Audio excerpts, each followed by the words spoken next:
Hello and welcome to another segment of Interviews That Matter. I'm your host Raj Mehta. Friends, in this segment we bring those guests who influence our lives. This includes elected officials, policymakers, heads of major organizations and other dignitaries. It is my sincere hope that the knowledge brought in by these guests will help our community.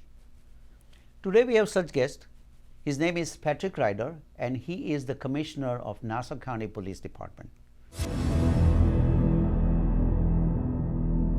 Commissioner, thank you so much for coming. In normal circumstances, I would shake your hand, but I can't today. Sorry about that.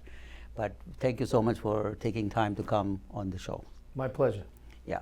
So, Commissioner, normally we start with the background of, we want to introduce you to the viewers. So, tell us something about you that, you're right now Commissioner of Nassau County, police. And how did you get started in law enforcement? So I'm 58 years old. Okay. And back when I was 19, I lived out in Arizona playing baseball. Okay. All I wanted to do was be a Major League Baseball player. That's all I wanted in life. That didn't work out too well. So I came home and I got a job working for the village of Limerick. It's an incorporated village on the South Shore. Mm-hmm. I was working in the paint shop along with my father who worked there. And I kept running into the Limerick Police Department, seeing all the young cops coming in. And I said, yeah, I'd like to be a cop. It's kind of an interest of mine. I took the New York City police test. In 1984, I got hired. I worked in Crown Heights in Bedford-Stuyvesant. And then I came out to Nassau County in 1986, July of 86. And I have a total of just 36 and a half years in law enforcement right now. Wow. So you've been working since 86 in Nassau County Police. 86 since Nassau County, 84 when I was 21 years old, working for the NYPD. Wow. So you've always been tough? Have I been tough? Yeah. I'll say yeah. No, let me tell you, any cop that's been through what we go through every day, you might be tough on the outside, but we all kind of melt a little bit on the inside. We feel for the community. We feel for our victims. And of course, we feel for when any one of our officers is killed in the line of duty. And unfortunately, I've attended way too many police officers' funerals. That's sad. It's very sad. Sorry, it's very sad, yeah, because you're doing your duty and suddenly things come up, And that's why people today, when they say they're offended by Blue Lives Matter, the flag with the blue line through it, that flag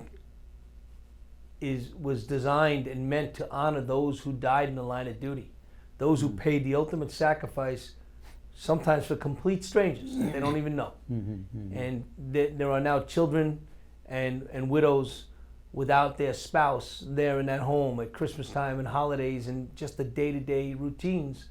And it's because their husband went and signed up to be a cop and he paid that sacrifice. So I consider myself very lucky and fortunate to be here after 37 years, but at the same time, it's never been so challenging to be in law enforcement because of the anti-police movement, if you will, in this country right now.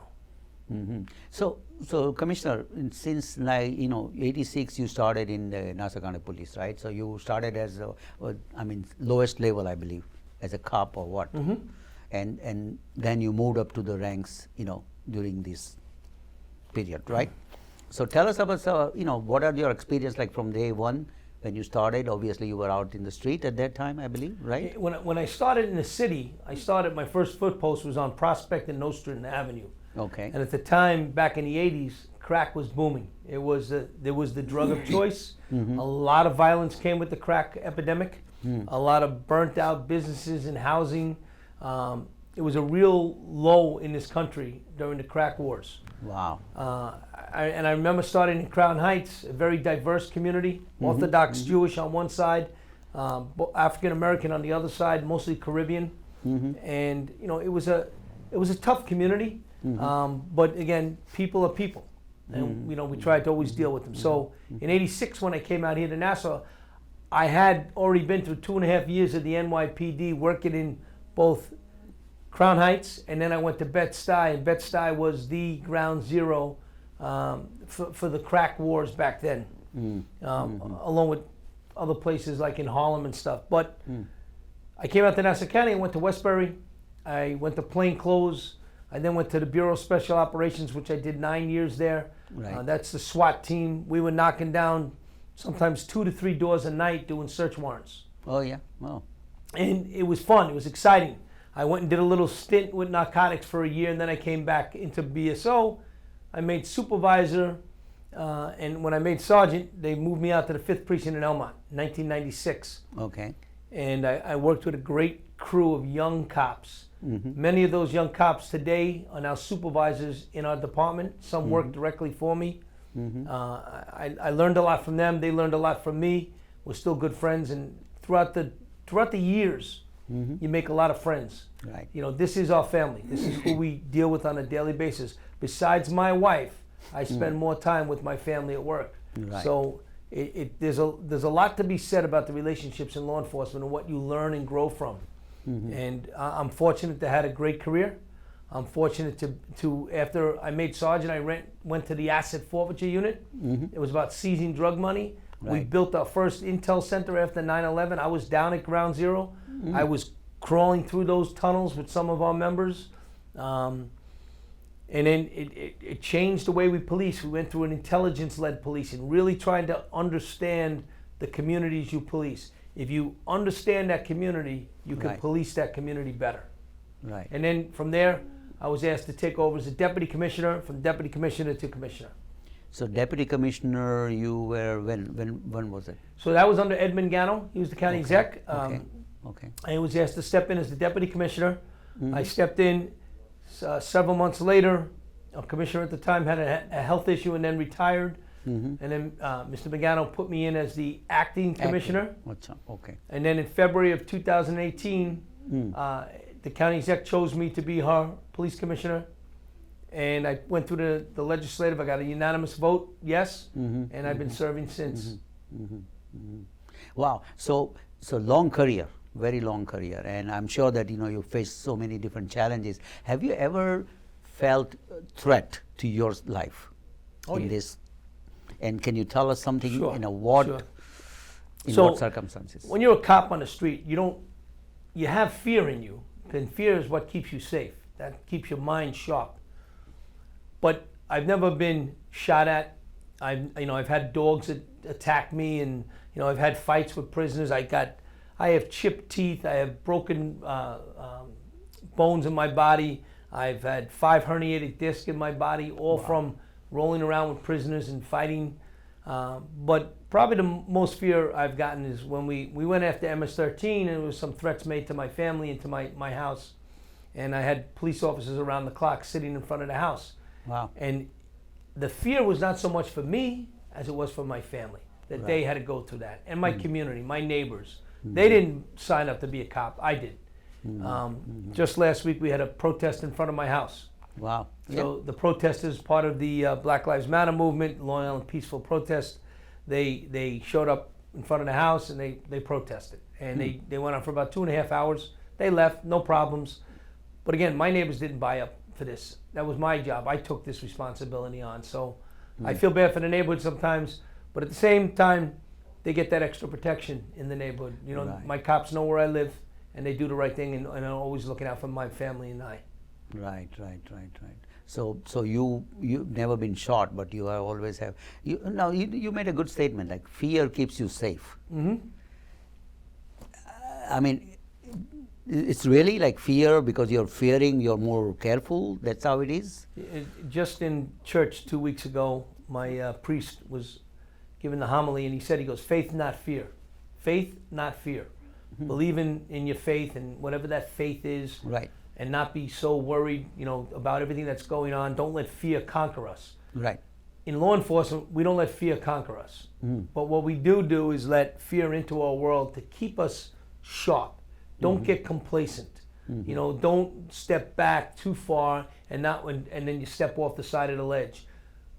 Know where you are, know your surroundings, know your environment, be respectful, be peaceful, talk to people, have that communication line open. But there's a time you have to engage, and you get a split second to make that decision. Right. A split second of 58 years of my life, and all of a sudden I make that decision that could either I end up dead, someone else end up dead, or I end up in jail, or I end up being accused of something. So you got to keep that fear factor in there. It's a way to just keep you in check, but don't let it overconquer you. Don't let it take over.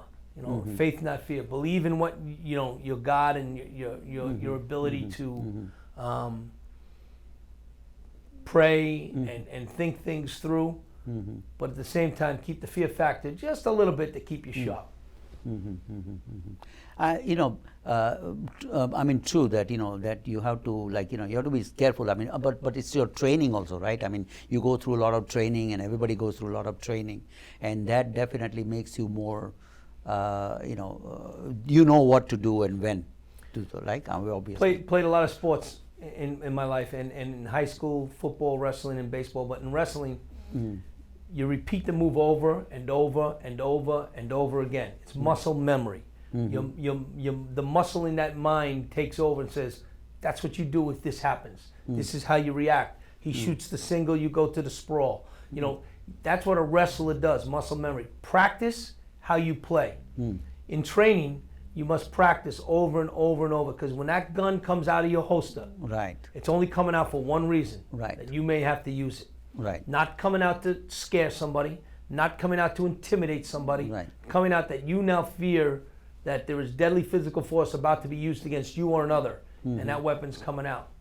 And when you look at, if you practice that at the range, right, and you train more, you'll be a better police officer. You won't have to allow bad communication skills take over on the good communication skills. Meaning that when you communicate to somebody, it's respectful. Yes, sir, no, ma'am. Can I help you? Please, no, thank you.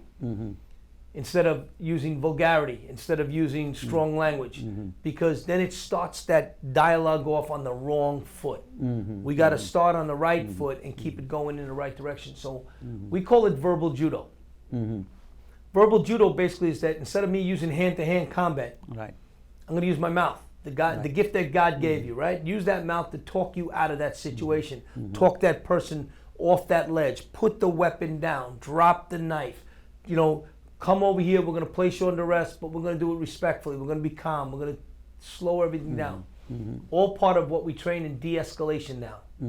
De-escalate the situation instead of escalate. Right. We automatically raise the bar when we show up. You walk into a dispute in a family, husband-wife argument, right, neighbor calls 911, we respond. They're at this level. When we walk in, the level climbs. You called the cop on me, and next thing you know, they're going back, and it heats the moment up. We have to then step in and use that presence, the way we look. We look presentable. Right. That's why we don't allow our cops to grow beards. You keep your hair neat. You take care of your uniform. If you have that presence when you walk in a room, right, that presence gives confidence. It exudes confidence. Right. And then you walk in there, and then that confidence level starts to build, that they start to trust you. Right. But if you come in and you talk like some kid off the street who's being, some guy that's been involved in drug dealing or robberies or something, and starts using vulgarity, right, you're not winning nobody over. No. You walk in, man, let's everybody calm down. We just want to talk. Can we just separate for a second? We're going to talk to you. We're going to talk to you. We're going to get both sides of the story. We'll figure this thing out. So everybody just calm down now. That's verbal judo. Instead of having to use your hands and say, you get over here, you get over there. Verbal judo calms the situation down. So you play psychiatrist, basically. Absolutely. Right? Because we are doctors. yeah, exactly. We deliver babies. Right. We're firefighters. We go into the fires first. We're the first ones that show up at the fire, not the fire department. And the fire department's a great service, but the cops are the first ones there. Oh yeah? We handle the auto accidents. We handle the domestics at somebody's home. We come in with a social worker in your home. We identify problems and then do outreach for you. Where the medical response, we're now administering Narcan for heroin overdoses. We're the social worker. Where the cop on the beat is so much more than it was in 1984 when I got on the job, right, that it is today. Right. And now we're the counterterrorism expert. We're the crime prevention expert. We are the community police officer. We're the one that goes to the school resource officer. We do all of it in one role.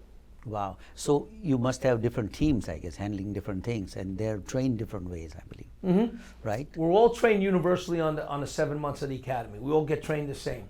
Okay. But if you want to be a SWAT guy, Right. you're going to train on the long gun. Mm-hmm. If you want to be a patrol cop, you're going to train on the sidearm. We all train on the sidearm, but you don't need to learn the long gun. Mm-hmm. If you want to be the special victims officer, you're going to learn about special victims, rape crimes, and how to handle those victims. Mm-hmm. Different than you handle a victim from a robbery Right. because of the sensitivity of the crime. Both treat it with respect, Right. but both treat it differently. So you train your cops, your detectives, your SWAT guys, your canine guys who take the dogs home, your mounted who handle the horses. Horses are one of the greatest public relation tools we have. Mm-hmm. But it's also one of the greatest tools we have in a crowd control situation. Mm-hmm. That 7,000-pound horse can come in and clear a crowd out real easy by just swinging its hips back and forth, and people just naturally spread and separate. No, that makes sense though.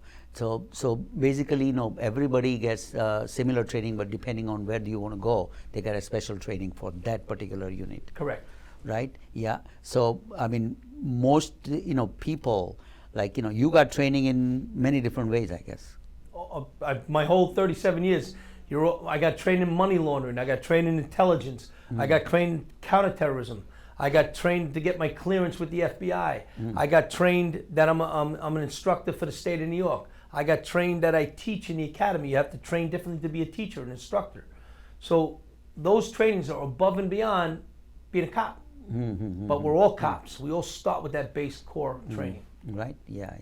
Well, then I must thank you for coming here because you're a busy man. I mean, you got too many different hats you wear in a day. Today, as a commissioner's position, you're running the 13th largest police department in the country. Wow. We have 2,500 cops, another 1,300 civilians. And okay, then, on top of 2,500. Yeah, and then we have buildings, and you have vehicles, your fleet.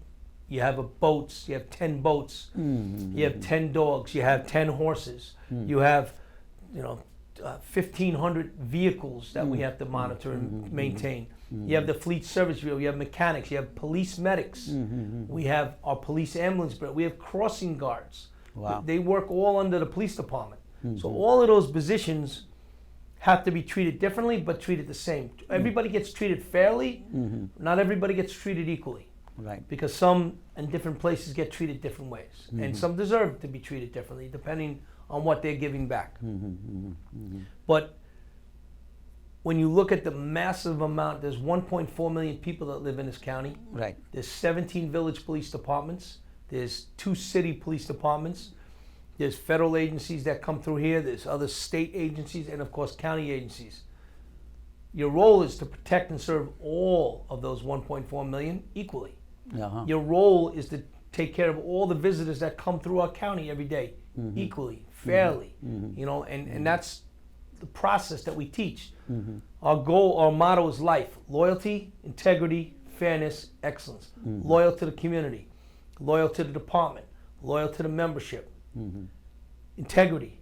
Obviously, it speaks for itself what your integrity level. We should be held to a higher standard than anybody else. We wear the badge. We're given the authority to carry that weapon. We're given that authority to enforce the laws. Fairness. Fairness to all. Everybody should be treated fairly. Loyalty, integrity, fairness, excellence. So the excellence part of that's what we strive to be. There's an old saying Vince Lombardi said, you can strive for perfection knowing it's not attainable. Perfection is just impossible to attain. Right. But along the way, you'll catch perfection. And that perfection is what is our standard. We try to be perfect. We try to do everything we can to make our community safe. We're going to make mistakes. We're going to stumble. But like I said, we're chasing that excellence, perfection level. But along the way, we'll catch excellence. So it's always a room for improvement anyway, right? We are all humans at the end of the day. That's correct. So everybody does a different, my job is different than yours and things like that. We are all humans at the end of the day. Right. So let's talk about the Nassau County. Like, you mentioned the department, you mentioned 2,500 plus 1,300. That's a big force. Yes. The crime situation in Nassau County is kind of, I mean, we're quite kind of fortunate that we don't have that much of a crime in Nassau County, as far as I know. We are exceptionally fortunate. When they talk about, look, this is the statement of the day, right? Defund the police. We used to be 4,000 police officers in Nassau County. We're down to 2,500. Along that path, we've taken our crime levels to historic lows. Every year since 2000 and I think we're looking at 2019, Right. we have seen a steady decline in crime in this county. Our major crime is down again at 9% right now, after having historical lows last year. Our overall crime number, that means all the quality of life issues that we want and deserve in this county, is down another 22%. Wow. So we're driving crime down. We have some spikes in violence. We have a little bit of an uptick of gang violence in the village of Hempstead, but we're working on that with the Hempstead Police Department to overcome it. We see sometimes a spike in business burglaries. Business burglaries during COVID, because all the businesses were closed, went up. Right. It's a natural progression, but we're still under the historic lows of a 5-year average. We still beat that number. Our residential burglaries were up at one point in this county 80%. We're now down 7%. Wow. So we keep getting these reductions because the men and women that serve the people of this county are excellent in what they do. We need improvement. We need to be better. We need to improve on certain items. But overall, we do an outstanding job when it comes to crime fighting. So the intelligence is a big part of it, I guess, right? That makes really, and obviously technology plays a big role in getting the intelligence. You said that 1,300 plainclothes police is there out there, right? They are basically... No, 1,300 civilian that work in our communications bureau, that work in our police ambulance bureau. They're civilians. Oh, they are civilians. Not sworn. Okay.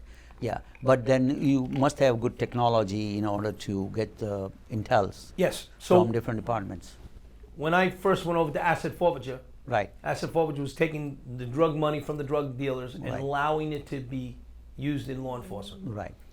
So we did some basic purchases when we first started, but now we built an intel center. Okay. And after we built the intel center shortly after 9/11, we turned around and we took the forfeiture money, invested it in intelligence, in technology, and that technology is what helps self-crime, license plate readers, cameras. That we just spent a lot of money on drones, and we're going the proper usage of drones. GPS trackers on our vehicles, so we know where our cars are for safety issues.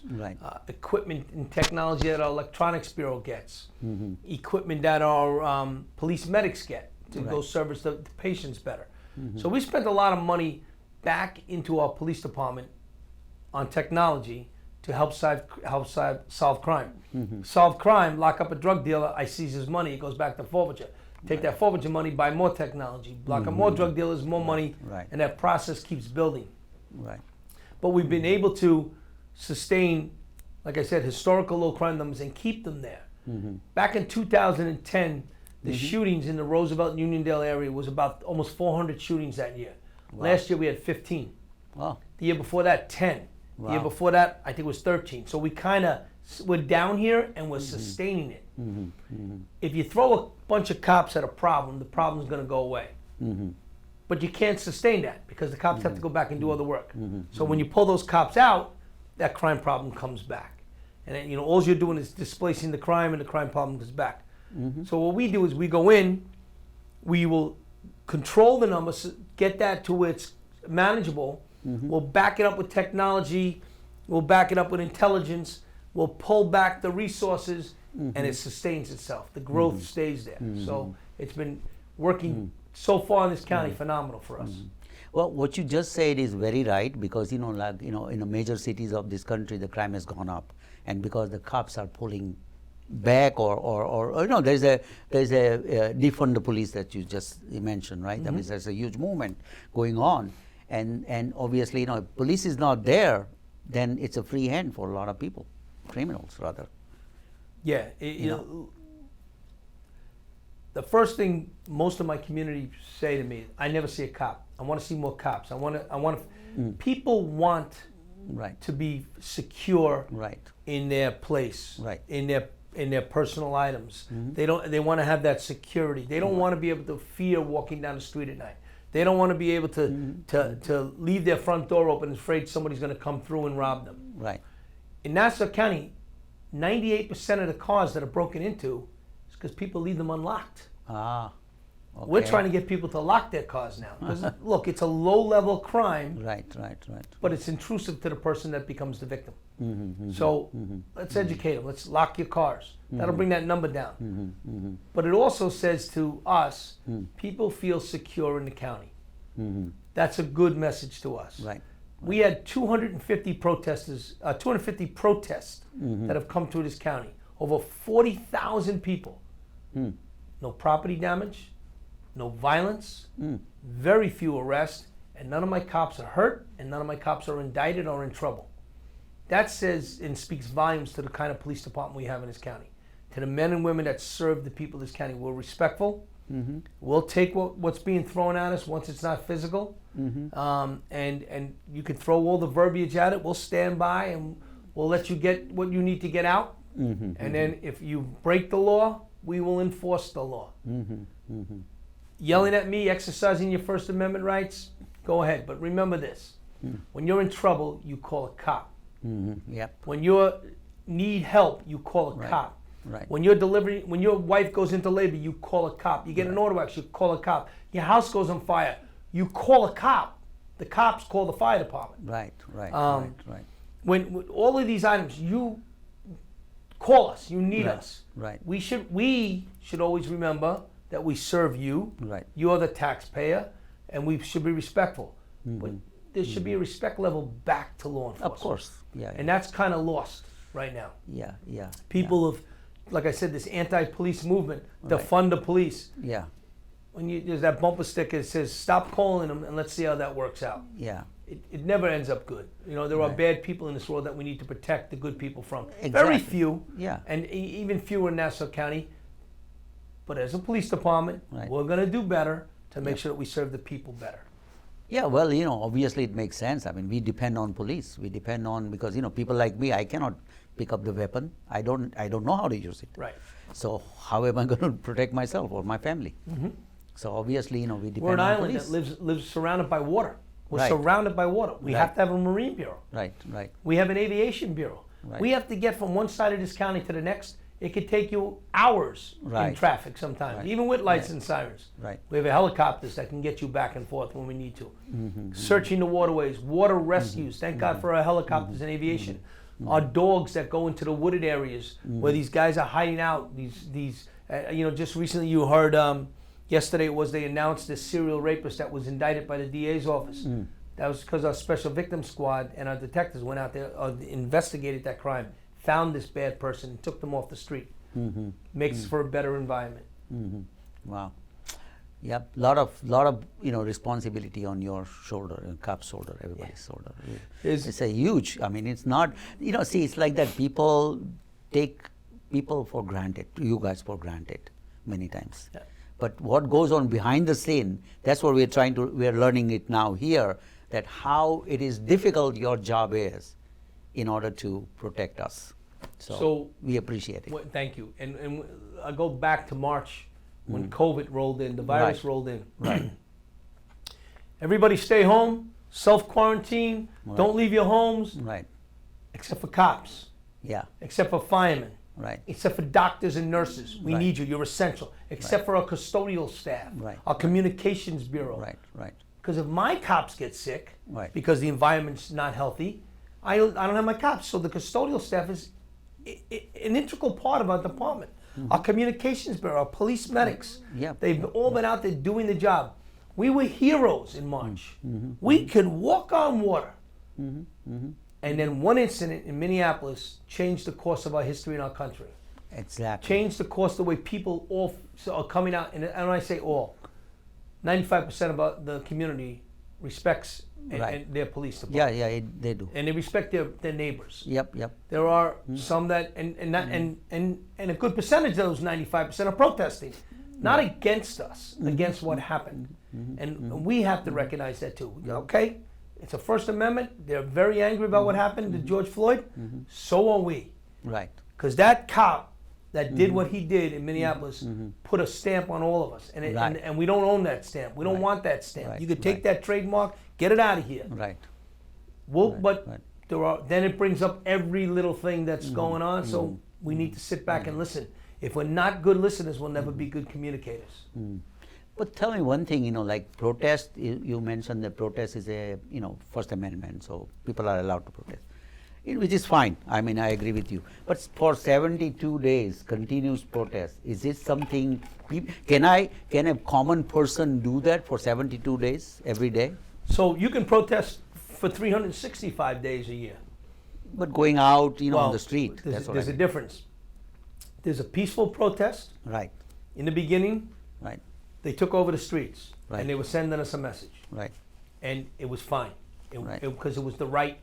Right. Look, I said it in the paper. It was a movement at the time that needed to be heard. Right. We need to listen to all the voices if we're going to be fair. Right. Then that movement became more from some groups, and taking this antagonistic. They were challenging us. They were challenging the community.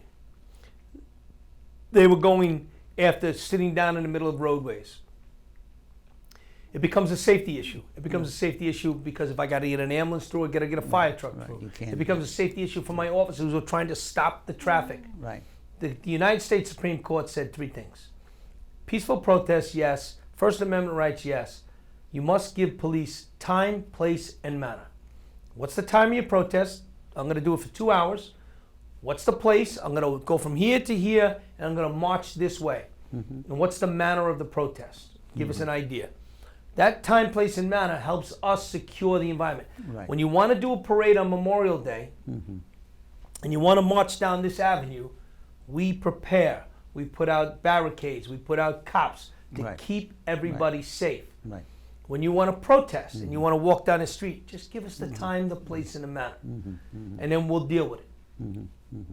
We don't want to see protests all the time. It's expensive. It's expensive to police it. Right. So as a manager, as a government entity, we want to try to control. So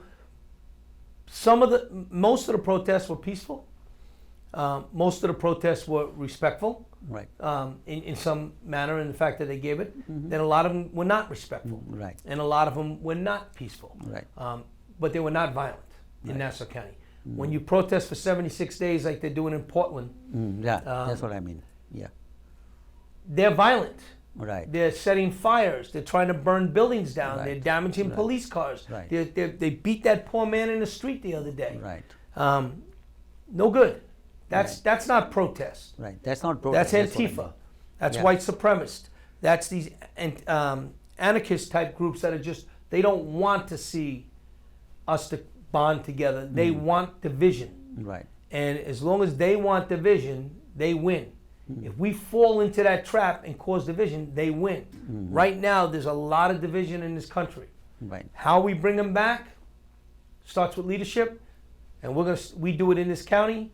Like I said, 250 protests, no violence, no criminal mischief, very few arrests, good leadership, good cops, great community, great community that went out and did the right thing also, supporting us and the protesters. Wow. Yeah, no, I agree with you. I mean, it's really, it's amazing that, out of 250 protests, you had zero violence, no violence. So that was a big thing. Yes, it was. A big thing. Yeah. So, Commissioner, we'll take a short break and we'll be right back. Please stay with us. Welcome back to Interviews That Matter. I'm our host, Raj Mehta. We're having a wonderful conversation with Nassau County Police Commissioner, Mr. Ryder. Commissioner Ryder, thank you so much. Okay. Thank you again for having me. Thank you. So, we talked about communities, different communities in Nassau. And Nassau County is obviously, very diverse community. There are all kind of people in Nassau County. I mean, Queens is bigger than us, but still Nassau County has everybody from all over the world. and it's kind of a challenge because everyone has a different way of doing things. From one person to another person, come from different area of the world, and they have a different way of doing thinking and also doing things, right? So it's a challenge for you to manage all those communities and relationship between the communities, because you have to learn actually how a person A from this country behaves in person B from different country, right? So how do you manage that, Commissioner? So Nassau County, all right, 1.4 million people. Right. I believe the numbers, if I have them correct, 64% white. Okay. A 10 to 11% African American. Okay. A 16 to 17% Hispanic, and one of the fastest growing is Asian. And we're about 6%, I believe, now in the county. Right. And that's off old census data. And the new census may give us a different number. Catholics, Jewish, Protestant, Muslim, and Hindu. Right. The core of our county. How do I manage it? Is not be a phony. I don't need to be who I'm not. I'm an Irish Catholic kid. My mother and father immigrated to this country. Right. They came here with nothing, raised 6 children, never owned a house, owned one new car in their entire life before they both died. Wow. But they gave their kids everything. 6 siblings with values, home values of family life. All 6 of us are married to the same spouse. Nobody's been divorced. They all raised children. Thank God nobody's been in jail. Most of us are civil servants giving back, volunteers in fire services. And so when I walk into a synagogue, or I walk into a mosque, or I walk into a church or a temple, I walk in and it's the same. Hi, I'm Pat Ryder. I'm your Nassau County Police Commissioner. Right. I don't try to speak your language. I don't try to pretend I know your culture like you know your culture. But I tell you this, I treat you the same as I treat my own. And when I walk out of these places, one of my things I always try to say to the community, whether it's during the high holy days, during the Jewish community, whether it's during Ramadan, whether it's during some of the Sikh holidays, Independence Days, and of course the Christian holidays. I say the same thing. We got you. Our job is to protect and serve the people. It doesn't go by race, doesn't go by religion. It goes by the fact that you live here, you visit my county, I'm here to protect you. I'm here to treat you fairly. And when I walk out, I said, my job is, we got you. We got your back. We're going to do what we can. We're not going to be perfect. We're going to make mistakes. Right. But the men and women of this department are here to protect and serve all the people of this county. And that's how I manage it. Because when I walk into a room, I take the time to sit with you. I take the time to sit with community leaders. My cell phone is probably more accessible to the community and community leaders than any cell phone in the history of a commissioner. I always give my number out. You're giving your cell phone number out to them? Yeah, if you need me, you call me. You know, and some people call more than others, which is okay. But you know, most people call when they got a problem or a concern. And I take their concern serious. I make sure that I'm a hands-on guy. I'm a hands-on guy with my cops. I'm definitely a hands-on guy with my family, but I'm also a hands-on guy with my community. My community calls, my job is to be there. If I'm here 10 years, then I didn't do my job right. Because you can't do it at the pace you do it and to do it right. I'm out 5 out of 7 nights a week. I'm out away from my family, visiting communities. I find time on Saturday and Sundays to make certain functions. I have to pick and choose because I do have a family at home. And I'm also there for my cops 24/7. The phone's never off. And the other night we had one of our officers injured in an accident, responding to a call, lost control of the car, went into a wooded area. She broke 8 ribs, fractured her pelvis, and a large laceration on her head. But I got the call in the middle of the night. I got up. I went up early in the morning to visit her at the hospital to make sure she's doing well and her family needs anything. That's important to them. It's important to me to do that. So I treat my community like I treat my officers, like I treat my family. Wow. That's nice. That's very good. Good to hear that. You know, So normally, like most of the viewers, they are, we are not aware of certain things. Like for example, if I'm going on the way on the road, and then a police officer stops me. What is the first thing that I should or should not do that triggers a issue or problem with the police officer? What you shouldn't do is start yelling at the police officer. Okay. It doesn't start off well, but the officer should be respectful to you also. Okay. Every car stop that happens, when you pull over, you comply. Right. They want you to stop in a safe area. They want you to stop safely because they can keep themselves safe and you safe. Right. So an officer then approaches the vehicle. Always keep your hands on the steering wheel where the officer can see them. Steering wheel. Okay. Always keep the interior light. If it's not on in the car, turn it on in the car when the officer's when you're getting pulled over, you pull over to that spot, turn on the interior lights, put your hands on the steering column, and whenever you're going to move in the car, explain to the officer what you're going to do. Sir, can I see your license and registration? Okay, officer, don't reach into your glove box right away. Okay. Because most guns are kept in a glove box. Right. Okay. Or in the center console. Right. Or in the side of the seat. My wallet fell on the side of the seat, just let me grab it down here. Whoa. Because now the cop is going to turn, he's going to grab his weapon. Right. That's the way he's trained. Don't take his training as an insult to you. Don't take his training as an insult to your race or your religion. Like, you're doing that just because I'm Hispanic. No, Right. I'm doing that because you reached down the side of that seat. And that's where most guns come from. Well, I'm not a gun carrier. I'm a good kid. I work in a school. I got it. I got it. But I don't know that. And in seconds, my Right. life can be taken. Right. The most dangerous job for a police officer is when he pulls a car over. That's when most officers get hurt or get killed. So, again, if my officers are disrespectful, Right. if my officer is nasty, does something that's inappropriate, get through this car stop. Right. Get through it. Do what you got to do to get out of there, and then come make a complaint. Okay. Our internal affairs unit investigates every complaint. We have a system that flags every complaint. If you get 3 complaints of being rude, you're getting called into the chief of department's office, the 4-star general of the police department. And he's going to sit you down and say, hey, explain to me what happened. And then after you explain, he may say, look, I'm going to give you I'm going to write you up. I'm going to discipline you with a penalty. I'm going to go send you back to the academy. Right. Or it's explainable. Okay, officer, just try to be a little better with the community. Little softer touch goes a long way. A good cop can write you a summons, and some reason you'll turn around and thank the officer when he's walking away. Right. Because you know if you violated that vehicle in traffic law. You know if you ran that red light or if you were speeding. Right. You might want to have that discussion with the officer. Officer, I wasn't sure what happened. I didn't see the light. You can make your excuse, but before you move your hands, tell them where you're moving your hands to. Okay. Okay. So you ask the officer that, listen, my wallet is here. Can I go and grab it? That's correct. Something like that. Yep.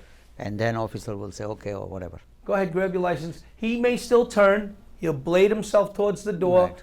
behind the window. Right. Keep his hand on his weapon. He'll see you open up the item. He'll see you take the wallet out and close it. Right. Okay, my hands are back now. Because that, again, all you have to do is turn. Boom. And that's how fast an officer can get shot and Right. have been shot and killed. Right. Right. So remember, he's not being disrespectful because of who you are. Right. Right. That's his training tells him to do that. Okay. And his traiing is right. It is a 100% right thing to do. That when the hands are not visible, or when it's to be cautious. Just okay, how you doing? Can I see your license registration? And all of a sudden the hands are here. Okay, now I see your hands, right? Can you do me a favor? Just keep them on the steering wheel, please. Yeah, no problem. Put your hands up here.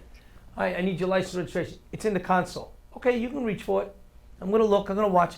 Sooner or later, I'm getting the comfort level. I realize that it's Mr. Smith, and Mr. Smith is not looking to hurt me. Right.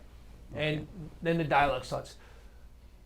You'll get out of a ticket a lot more times with a nice attitude than you will with a bad attitude. Right. Of course. It's just the nature of the beast, right? Yeah, And of course. I've got to be transparent here. Right. Right. Is that right, some officers will be, you don't want to be insulted, but don't insult the officer either. Right. But again, if he's wrong, make that complaint. Everything gets investigated. Okay. Okay. Okay. And it's on the website, right? Through the. That is complaint. correct.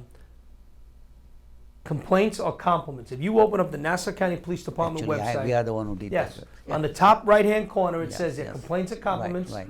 Click on there, you can file, you can be anonymous. It'll tell you can call 911 Right. and have a supervisor respond to you right away. Right. You can call Internal Affairs, they'll get back to you within 48 hours. You will always get a response, and at the end we'll tell you the conclusion.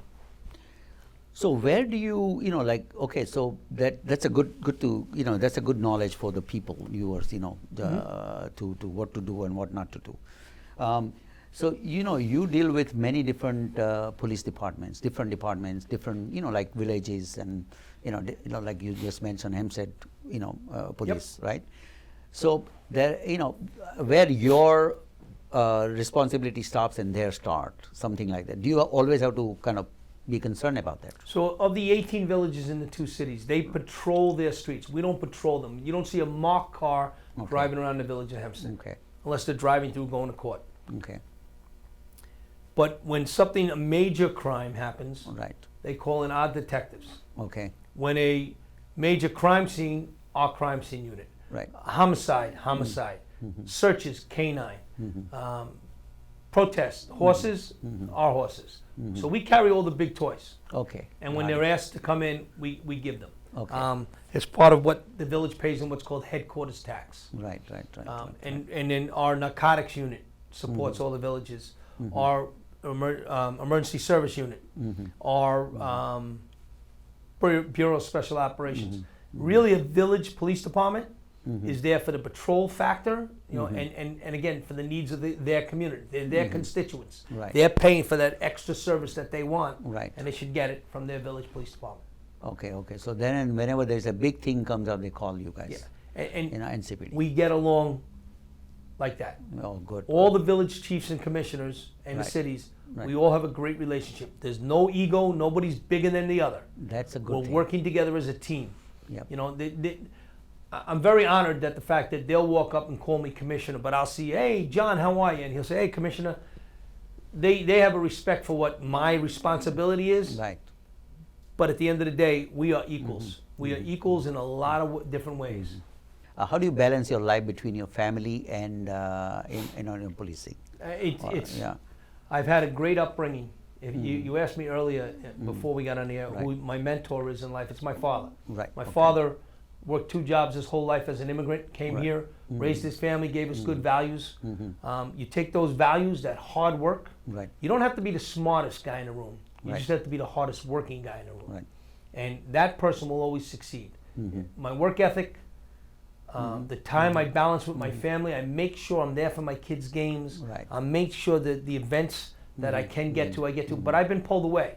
If a Right. cop is hurt, my Right. wife knows. And my wife is unbelievably supportive and always says, you got to go, you got to go. We understand.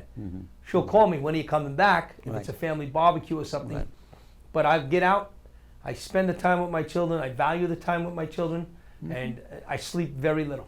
So I get very little sleep, but I keep going. And again, like I said, if I'm here in 10 years, Right. I ain't doing my job good.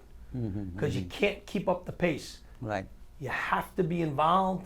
You have to balance family. You have to Right. crime fighting, community, Exactly. and get through it all at the end of the day. And then say, okay, I got 3 hours. I get a nap. Right. Sometimes I'd close the door of my office and say, I just got to close my eyes for a minute because it catches up to you. But it's a balance. Balance, right. And in your free time, what do you do?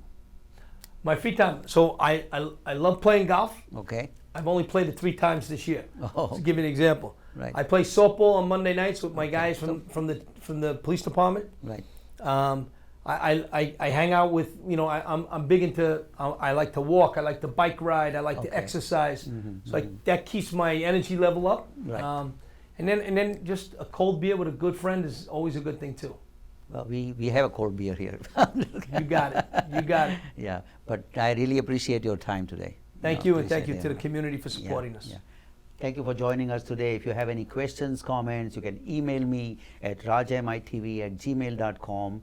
That's again rajmitv@gmail.com. You can watch our prior shows on YouTube at youtube.com/rajmehta33. Again, that's youtube.com/rajmehta33. Until next time, have a great week.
Hello and welcome to another segment of Interviews That Matter. I am your host Raj Mehta. Friends, in this segment we bring those guests who influence our lives. This includes elected officials, policymakers, heads of major organizations and other dignitaries. It is my sincere hope that the knowledge brought in by these guests will help our community. Today we have such guest. His name is Patrick Ryder and he is the Commissioner of Nassau County Police Department. This interview will be divided into two segments. Let's begin first segment. That's all the time we have today. If you have any questions, comments, you can email me at rajmitv@gmail.com. That's again rajmitv@gmail.com. You can watch our prior shows on YouTube at youtube.com/rajmehta33. That's again youtube.com/rajmehta33. We will conclude Commissioner Ryder's interview next week. Until that time, have a great time. Hello and welcome to another segment of Interviews That Matter. I am your host Raj Mehta. Friends, in this segment, we bring those guests who influence our lives. This includes elected officials, policymakers, heads of major organizations and other dignitaries. It is my sincere hope that the knowledge brought in by these guests will help our community. We will conclude Commissioner Patrick Ryder's interview today.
Hello and welcome to another segment of Interviews That Matter. I am your host Raj Mehta.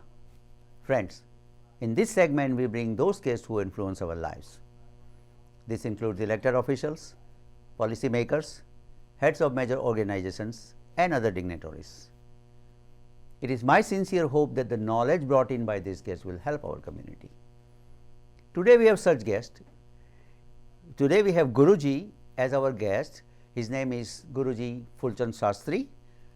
Fulchand Shastri ji is spreading the knowledge of Srimad Rajchandra. This interview will be divided into two segments. Let's begin with segment number 1. That's all the time we have today. If you have any questions, comments, you can email me at rajmitv@gmail.com. That's again rajmitv@gmail.com. You can watch our prior shows on YouTube at youtube.com/rajmehta33. That's again youtube.com/rajmehta33. We will conclude Guruji's interview next week. Until that time, have a great time. Hello and welcome to another segment of Interviews That Matter. I am your host Raj Mehta. Friends, in this segment we bring those guests who influence our lives. This includes elected officials, policy makers, heads of major organizations and other dignitaries. It is my sincere hope that the knowledge brought in by these guests will help our community. We will conclude Guruji's interview today. That's it. Was it okay? Yeah. It was okay? Yeah? It sounded okay? Yeah. Yeah, okay.